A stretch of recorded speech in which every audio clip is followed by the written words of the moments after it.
Good morning बच्चों। बेटा आज हम मैथ्स का चैप्टर 3 करेंगे जिसका नाम है pair of linear equations in two variables. ठीक है, सबसे पहले लीनियर इक्वेशंस किसे कहते हैं? जैसे देखो 3x + 2 = 0। इस इक्वेशन में x हमारा वेरिएबल है और x की पावर 1 है, तो ये linear equation in one variable है। ठीक है, लीनियर एक्सप्रेशन एक तरह का एल्जेब्रिक एक्सप्रेशन होता है। ठीक है, लीनियर इक्वेशन कौन सी होती है? एल्जेब्रिक एक्सप्रेशन की तरह होती है। जैसे 3x + 2 = 0, इसमें वेरिएबल केवल एक होता है। ठीक है, अब हमारे चैप्टर का नाम है pair of linear equations in two variables. ठीक है, टू वेरिएबल्स में बेटा अब हम 2 लेंगे, 3x + 4y + 2 = 0। अब आप देखो इसमें x भी वेरिएबल है और y भी, टू वेरिएबल्स हो गए और ये हमारी लीनियर इक्वेशन से टू वेरिएबल्स हो गई है। x हमारा वेरिएबल है और 3 इसका कोफिशिएंट है। ठीक है, ऐसे ही y हमारा वेरिएबल है और 4 इसका कोफिशिएंट है।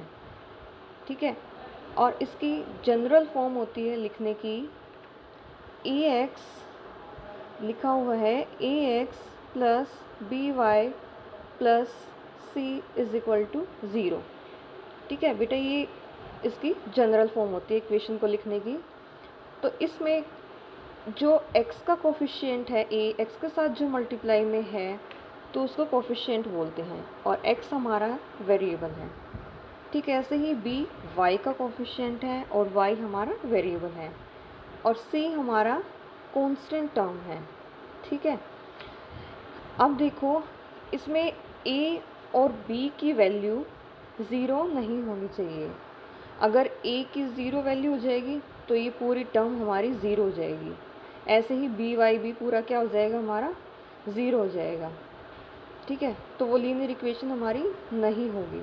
तो इसके लिए ये कंडीशन है, इसको भी लिखने की जनरल फॉर्म है बेटा, a1x + b1y + c1 = 0। ठीक है, नेक्स्ट है a2x + b2y + c2 = 0। अब हमने 2 क्यों लिए हैं? क्योंकि पेयर लेना है हमने, pair of linear equations in two variables. दोनों लीनियर इक्वेशंस हैं लेकिन टू वेरिएबल्स हमने यूज़ किए हैं और पेयर। ठीक है, अब इसको हम एक एग्जांपल से और क्लियर करेंगे। 2x + 3y + 6 = 0। अब बेटा इसमें 2 क्या है हमारा? 2 है हमारा a1 क्या है हमारा? 2। और b1 क्या है फर्स्ट इक्वेशन में? 3। और c1 क्या है फर्स्ट इक्वेशन में? 6। ठीक इसी तरीके से a2x देखना है, तो यानी कि a2 हमारा क्या है, इसमें 3 है, b2 है हमारा 4 और c2 है हमारा 8। ठीक है, इसको ऐसे फाइंड करते हैं, इसकी जनरल फॉर्म में लिखने की, a1x + b1y + c1 = 0। ऐसे ही a2x + b2y + c2 = 0। ठीक है, अब नेक्स्ट हम बात करते हैं इसमें चैप्टर में कौन कौन से मेथड्स हम यूज़ करेंगे क्वेश्चंस को सॉल्व करने के लिए। तो बेसिकली इस चैप्टर में 2 मेथड्स हैं। Method to solve pair of linear equations in two variables. First method है हमारा ग्राफिकल मेथड। ठीक है, सेकंड है हमारा एल्जेब्रिक मेथड। सबसे पहले हम ग्राफिकल मेथड की बात करेंगे कि ग्राफिकल मेथड का यूज़ करके हम क्वेश्चंस को कैसे सॉल्व करेंगे। ग्राफिकल मेथड में 3 कंडीशंस होती हैं। फर्स्ट है a1/a2 = b1/b2। ठीक है, इसमें अगर ये कंडीशन सेटिस्फाई होती है तो ये ग्राफिकल मेथड की फर्स्ट कंडीशन है। इसके जनरल फॉर्म अभी हमने ऊपर की थी, a1x + b1y + c1 = 0। ऐसे पेयर में लिखना है। नेक्स्ट इक्वेशन के लिए भी लिखेंगे a2x + b2y + c2 = 0। अब इसको हम एक एग्जाम्पल की सहायता से समझेंगे, ठीक है। अब हमने A1 की जगह क्या लिखा, 2, ठीक है, और B1 की जगह क्या लिखा है, 3, C1 की जगह क्या लिखा है, 4 इज इक्वल्स टू 0। नेक्स्ट में भी A2x है, A2 की जगह हमने ले लिया 3 और x उसके साथ वेरिएबल मल्टीप्लाई में रहेगा। B2y में हमने ले लिया B2 की जगह 4 और C2 में ले लिया हमने 9, ठीक है। अब जो C वैल्यू है हमारी वो कांस्टेंट टर्म है, उसके साथ कोई वेरिएबल नहीं है। तो देखिए अब हम इसको फर्स्ट कंडीशन से सॉल्व करेंगे इन दोनों इक्वेशंस की हेल्प से। A1 upon A2, A1 upon A2, A1 क्या है बेटा फर्स्ट इक्वेशन में हमारा 2 है और A2 क्या है हमारा 3 है। ऐसे ही अगर हम बात करें तो B1 क्या है हमारा 3 है और B2 क्या है हमारा 4 है। अब हम इसमें देख रहे हैं कि ये इक्वल नहीं है, ठीक है। तो बेटा इसमें इक्वल नहीं है तो इसके लिए हम क्या साइन यूज़ करेंगे, 2/3 इज़ नॉट इक्वल टू 3/4। अब फर्स्ट कंडीशन में जो ग्राफिकल मेथड है लीनियर इक्वेशन को सॉल्व करने के लिए टू वेरिएबल्स में, इसमें if the lines intersect at a point, जब हम इन दोनों लाइंस के लिए ग्राफ ड्रॉ करेंगे तो वो कहीं पे एक पॉइंट पे इंटरसेक्ट करेंगे तो वो आपको यूनिक सॉल्यूशन देगा टू इक्वेशंस का, ठीक है। यूनिक मतलब केवल एक सॉल्यूशन मिलेगा आपको, जब कोई लाइन इंटरसेक्ट करेंगी तो आपको एक सॉल्यूशन मिलेगा वहाँ पे, ठीक है। इन this case pair of the equations is consistent. अगर आपके पास एक सॉल्यूशन आता है या एक से ज़्यादा आता है तो भी हम क्या कहेंगे, वो कैसी है वो इक्वेशन, कंसिस्टेंट है। तो हमने इसमें सीखा फर्स्ट मेथड में, ग्राफिकल मेथड में इंटरसेक्ट करती हैं लाइंस, केवल एक सॉल्यूशन होता है और कंसिस्टेंट होती हैं, ठीक है। अब बात करते हैं हम सेकंड मेथड की, सेकंड ग्राफिकल मेथड, इसकी क्या कंडीशन है। देखो इसमें A1 upon A2, B1 upon B2 is equal to C1 upon C2, इसमें एक कंडीशन हमने वेरीफाई करनी होती है। इसके लिए भी हम सबसे पहले जनरल फॉर्म लिखेंगे,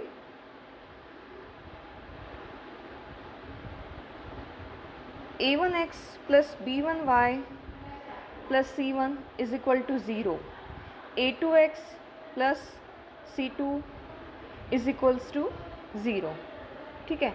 हमने सबसे पहले जनरल फॉर्म लिख ली इसकी सेकंड कंडीशन की। अब बेटा हमने एग्जांपल लिया है इसको और क्लियर करने के लिए, 2x plus 3y plus 4 is equals to 0, 4x plus 6y plus 8 is equals to 0, ठीक है। अब इसमें देखो हम कंडीशन को कैसे करेंगे, A1 अपॉन A2 की वैल्यू हमारी क्या है, A1 क्या है बेटा इसमें 2 है और A2 क्या है जो x वेरिएबल के साथ में मल्टीप्लाई हुआ है वो क्या है हमारा 4। ऐसे ही हम लेंगे B1 अपॉन B2, B1 है हमारा 3 एंड B2 है 6। ऐसे ही बेटा C1 upon C2 is equals to, C1 है हमारा 4 और C2 है हमारा 8। अब हम इसको ना कट करके देखते हैं, 2 1 जा 2, 2 2 जा 4, A1 अपॉन A2 हमारा क्या आ गया 1/2, ठीक है। ऐसे ही 3 1 जा 3, 3 2 जा 6, B1 बाय B2 भी हमारा कितना आ गया 1/2, C1 बाय C2 देखिए 4 1 जा 4, 4 2 जा 8।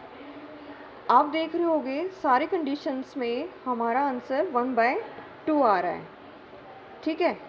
तो इससे हमें क्या क्लियर होता है कि इफ़ द लाइंस कोइंसाइड, जब हम इस इक्वेशन के लिए ग्राफ ड्रॉ करेंगे और दूसरी के लिए ड्रॉ करेंगे, जब एक इक्वेशन के लिए ड्रॉ किया हमने ये लाइन आई, दूसरी इक्वेशन के लिए ड्रॉ करेंगे तो वो उसी के ऊपर आएगी वो लाइन, तो इनको हम बोलते हैं कोइंसिडेंट लाइंस, ठीक है। क्या बोलते हैं, कोइंसिडेंट लाइंस, जो बराबर होते हैं। If the lines coincide then there are infinitely many solutions, ठीक है। अगर कोई लाइंस कोइंसाइड करती हैं तो उनके इनफाइनाइटली बहुत सारे सॉल्यूशंस होते हैं, क्योंकि वो जहाँ भी मीट करेंगी वहीं पे सॉल्यूशंस होंगे। ठीक है, तो इससे हमें दो बातें सीखने को मिली, कोइंसिडेंट लाइंस और इनफिनाइटली मैनी सॉल्यूशंस। और हमने बात की थी कंसिस्टेंट भी है, अगर एक सॉल्यूशन भी आता है तो भी हम बोलते हैं, और इसमें तो इनफाइनाइटली मैनी सॉल्यूशंस हैं तो ये कंसिस्टेंट भी है। तो बेटा सेकंड कंडीशन में भी तीनों चीज़ पता चली हमें कि कोइंसिडेंट लाइंस हैं, इनफाइनाइटली मैनी सॉल्यूशंस और कंसिस्टेंट भी है। अब ग्राफिकल मेथड की हम थर्ड कंडीशन की बात करते हैं। A1 upon A2 is equal to B1 upon B2 is equal to C1 upon C2। ठीक है बेटा, इसमें पहले हम जनरल फॉर्म लिखेंगे। A1x plus B1y plus C1 is equals to 0, A2x plus B2y plus C2 is equals to 0। ठीक है, इसको भी हम क्लियर करने के लिए टू इक्वेशंस लेंगे। 3x plus 2y minus 4 is equals to 0, 6x plus 4y plus 9 is equals to 0। अब इसको सॉल्व करने के लिए हम देखेंगे, जैसे A1 कितना है बेटा हमारा 3, और A2 कितना है हमारा 6, तो कितना आ गया 3 1 जा 3, 3 2 जा 6। A1 बाई A2 की वैल्यू कितनी आ गई हमारी 1/2। ऐसे ही B1 बाई B2 क्या हो जाएगा हमारा 2/4 है B1 बाई B2 की वैल्यू, ये भी कट के कितना आ जाएगा 1/2। ठीक है, लेकिन जो C1 बाई C2 की वैल्यू है वो हमारी -4/9 है। पहले A1 बाई A2 हमारा 1/2 आया था, B1 बाई B2 भी हमारा 1/2 आया था, लेकिन जो C1 बाई C2 है वो हमारा -4/9 आया है, जो कि इक्वल नहीं है। ठीक है, जो इक्वल नहीं है, तो यहाँ पे ये साइन लगा देंगे। इस कंडीशन में इन इक्वेशंस के लिए जो ग्राफ बनेगा, जो फर्स्ट वाले के लिए बनेगा वो बिल्कुल स्ट्रेट लाइन बनेगी, ऐसे ही सेकंड वाले के लिए बनेगा। दोनों केसेस में पैरेलल लाइंस बनेंगी जो आपस में कभी भी मीट नहीं करेंगी। ठीक है, if the lines are parallel then the pair of equations has no solution. Pair of equations has no solution. In this case the pair of equations is inconsistent. हमने इनकॉन्सिस्टेंट की बात की थी, अगर एक सॉल्यूशन भी आता है तो हम कॉन्सिस्टेंट बोलते हैं, और एक से ज़्यादा आता है तो कॉन्सिस्टेंट होगा ही। लेकिन अगर कोई सॉल्यूशन नहीं है तो उसको हम क्या बोलेंगे इनकॉन्सिस्टेंट। ठीक है, अब ग्राफिकल मेथड की तीसरी कंडीशन में हमें पता चला पैरेलल लाइंस, नो सॉल्यूशन और इनकंसिस्टेंट। ठीक है, ये इसके इक्वल नहीं होता, तो हमें ये ध्यान रखना है। ये pair of linear equations in two variables को ग्राफिकल मेथड से सॉल्व करने के लिए 3 कंडीशंस थी। ठीक है, अब हम बात करेंगे सेकंड मेथड जो है, जो इस चैप्टर में यूज़ होंगे, इससे रिलेटेड क्वेश्चंस करेंगे। इसके भी 3 टाइप्स हैं, एल्जेब्रिक मेथड के भी। फर्स्ट है बेटा हमारा सब्स्टिट्यूशन मेथड, सेकंड है एलिमिनेशन मेथड, थर्ड है cross multiplication method.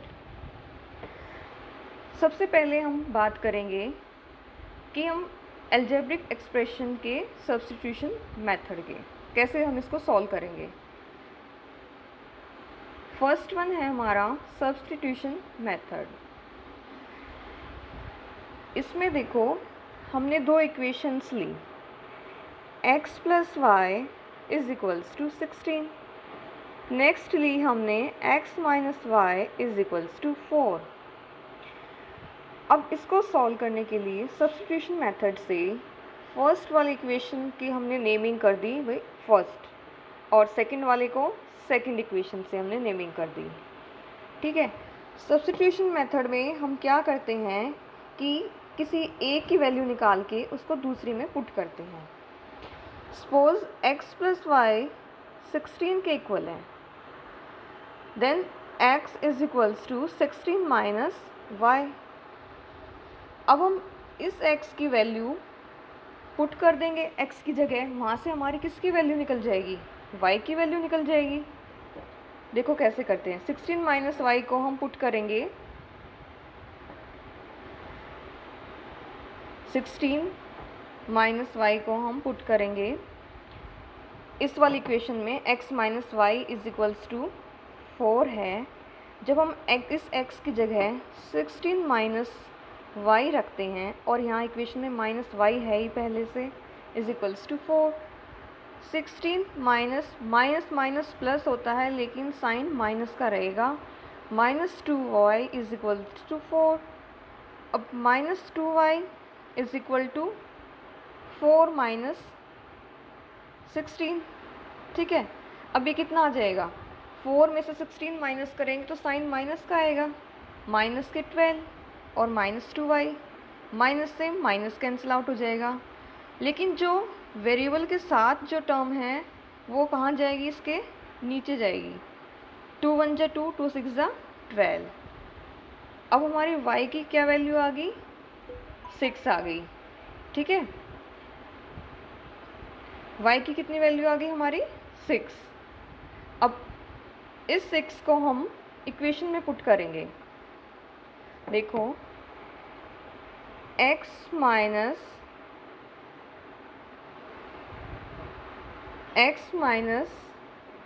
y is equals to 4।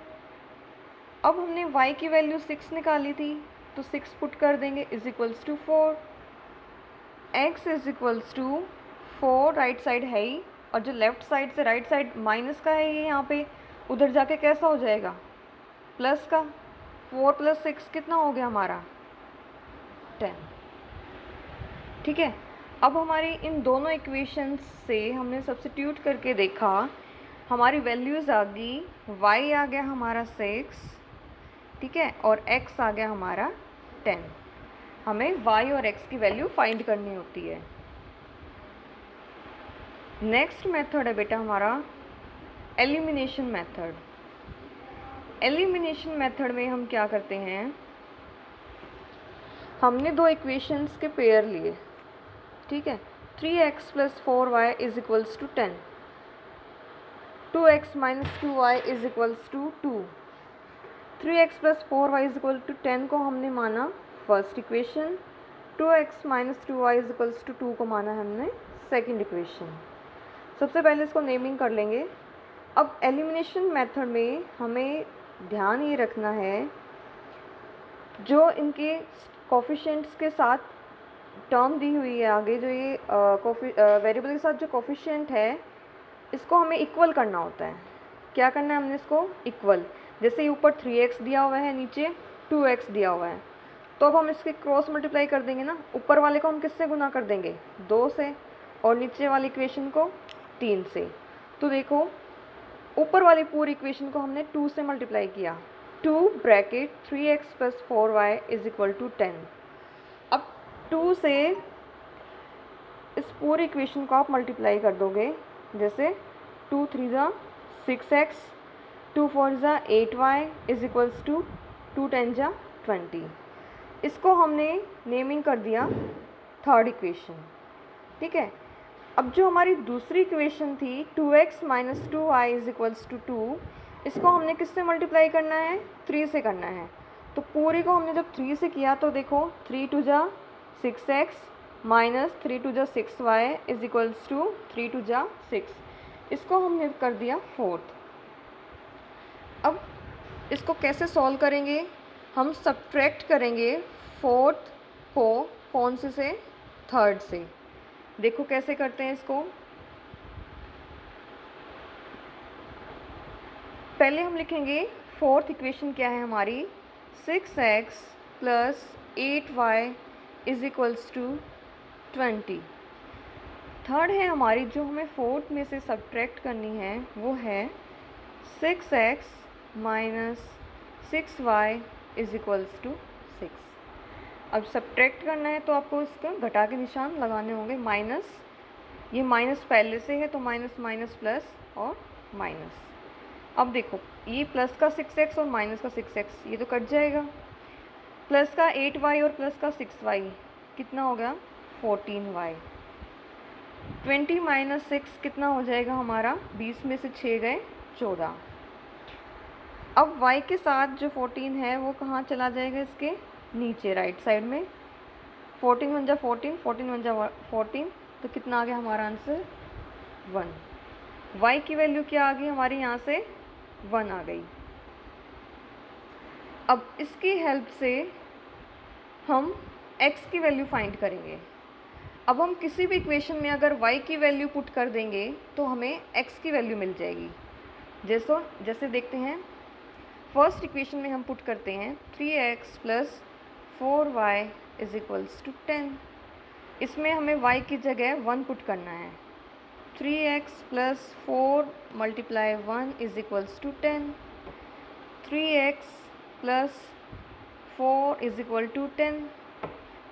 3x is equal to 10 minus 4। 3x is equal to 10 में से 4 के कितना होता है 6, और जो वेरिएबल के साथ है वो कहाँ जाएगा, नीचे 6/3। 3 1 जा 3, 3 2 जा 6। तो यहाँ से हमारा x कितना आ गया 2, और y कितना निकाला था हमने 1। ठीक है, एक मेथड ये है सॉल्व करने का। सबसे पहले हमने अलजेब्रिक में सीखा था सब्स्टिट्यूशन मेथड, ये हमारा एलिमिनेशन मेथड था। अगर हम इस y की वैल्यू दूसरी इक्वेशन में भी पुट करेंगे तो भी हमारा सेम आंसर ही आएगा। देखो, जैसे 2x minus 2y is equals to 2 है। अब y की जगह हमने 1 रखना है, तो 2x minus 2 1 is equals to 2।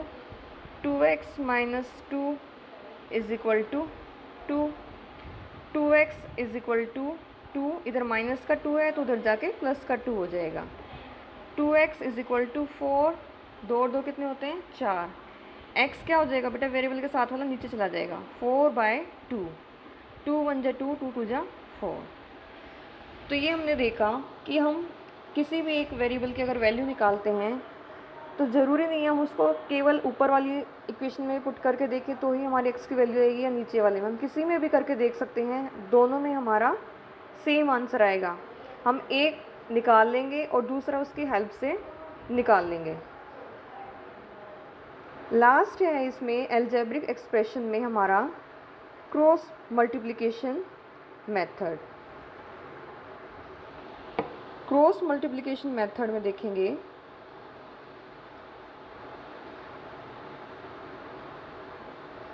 Cross multiplication method में ध्यान देने की ज़रूरत है। इसको हम एग्जाम्पल के हेल्प से समझेंगे। जैसे 2x plus y minus 5 is equals to 0, 3x plus 2y minus 8 is equal to 0। First equation को हमने फर्स्ट कंसिडर किया, सेकंड को सेकंड। अब इक्वेशन को देख के हमें पता चल रहा है कि इसके जनरल फॉर्म में 2 हमारा जो ये 2 है ये हमारा a1 है, और b1 क्या है हमारा 1 है, y के साथ कुछ नहीं है तो 1 होता है। ऐसे ही a2 क्या है हमारा 3 है, और b2 क्या है 2 है। ठीक है, ये -5 c1 है और -8 हमारा c2 है। क्रॉस मल्टीप्लिकेशन मेथड में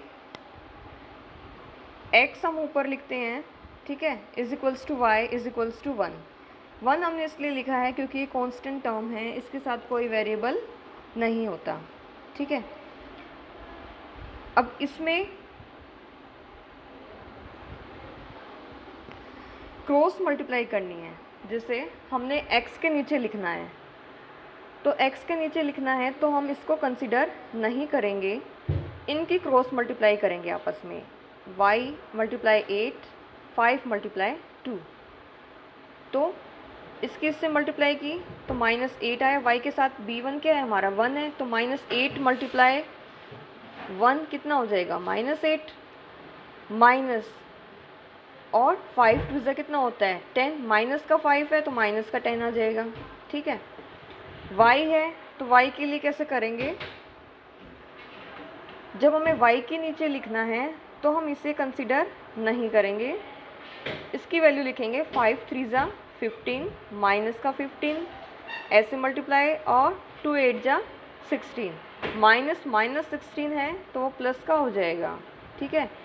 ऐसे ही जब हम बात करेंगे थर्ड वाले की, तो ऊपर 1 है, नीचे क्रॉस मल्टीप्लाई करेंगे तो हम इसको कंसिडर नहीं करेंगे।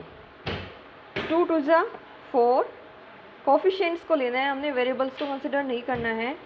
और b1 हमारा 1 है, कुछ नहीं होता उसके आगे 1 मानते हैं। 3 1 जा 3, ठीक है। फॉर्मूले में माइनस होता है बीच में, तो 4 माइनस 3। अब इसकी हेल्प से हम सॉल्व करेंगे। जब हमें x की वैल्यू फाइंड करनी है तो x की वैल्यू फाइंड करने के लिए हम y वाला कंसिडर नहीं करेंगे, तो केवल हम इसको और इसको लेंगे। x upon minus 8 plus 10 is equals to 1 upon 4 minus 3 भी कितना होता है हमारा, 1 होता है। अब प्लस माइनस में हमेशा माइनस होता है, लेकिन साइन बड़े का आएगा। 10 में से 8 गए 2 और प्लस का बड़ा है तो इसलिए माइनस साइन नहीं आएगा, इज इक्वल्स टू 1। अब जो बेटा नीचे होता है वो ऊपर जाता है, तो x की वैल्यू कितनी आ गई हमारी, 2, ठीक है। अब देखो y की वैल्यू कैसे फाइंड करेंगे। y की वैल्यू, जब हमें x की वैल्यू पता लगी है तो हम इसको इक्वेशन में भी पुट करके निकाल सकते हैं। जैसे देखो 2x plus y minus 5 is equal to 0। अब हमने इसमें x की जगह क्या पुट किया है, 2 प्लस y, और बेटा इधर माइनस का 5 उधर जाके क्या हो जाएगा, प्लस का 5। 2 2 ज़ा 4 plus Y is equals to 5, plus का 4 वेरिएबल एक साइड और नॉन वेरिएबल एक साइड, प्लस का 4 अब हम उधर लेके जाएंगे तो माइनस का हो जाएगा, साइन चेंज हो जाते हैं। 5 में से 4 गया 1, ठीक है। y की वैल्यू क्या आ गई हमारी, 1 आ गई। एक तरीका तो ये भी था कि हमने x की वैल्यू फाइंड करके और उसको इक्वेशन में पुट करके हमने y की वैल्यू फाइंड कर ली। और एक तरीका ये भी है, जैसे हमने इन दोनों को कंसीडर किया था, यहाँ से भी हम y की वैल्यू निकालेंगे तो भी हमारी वैल्यू सेम आएगी। जैसे देखो ये हमने ले रखा है, ये आ जाएगा y अपॉन माइनस 15 प्लस 16 है। प्लस माइनस हमेशा माइनस होता है लेकिन साइन बड़े का आएगा, तो y अपॉन 1 आ गया ये तो, इज इक्वल्स टू ये तो 1 अपॉन 4 माइनस 3 क्या होता है, 1 ही होता है। तो यहाँ से भी y की वैल्यू क्या आ गई हमारी, 1 आ गई। हम इसको ऐसे भी सॉल्व कर सकते हैं, ठीक है।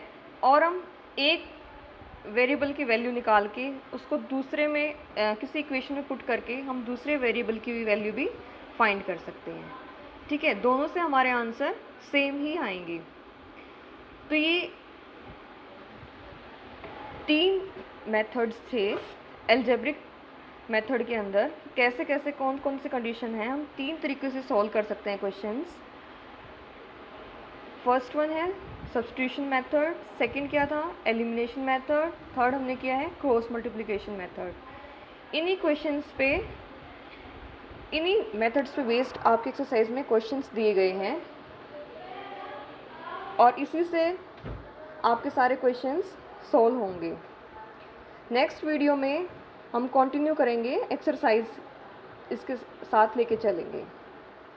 Thank you.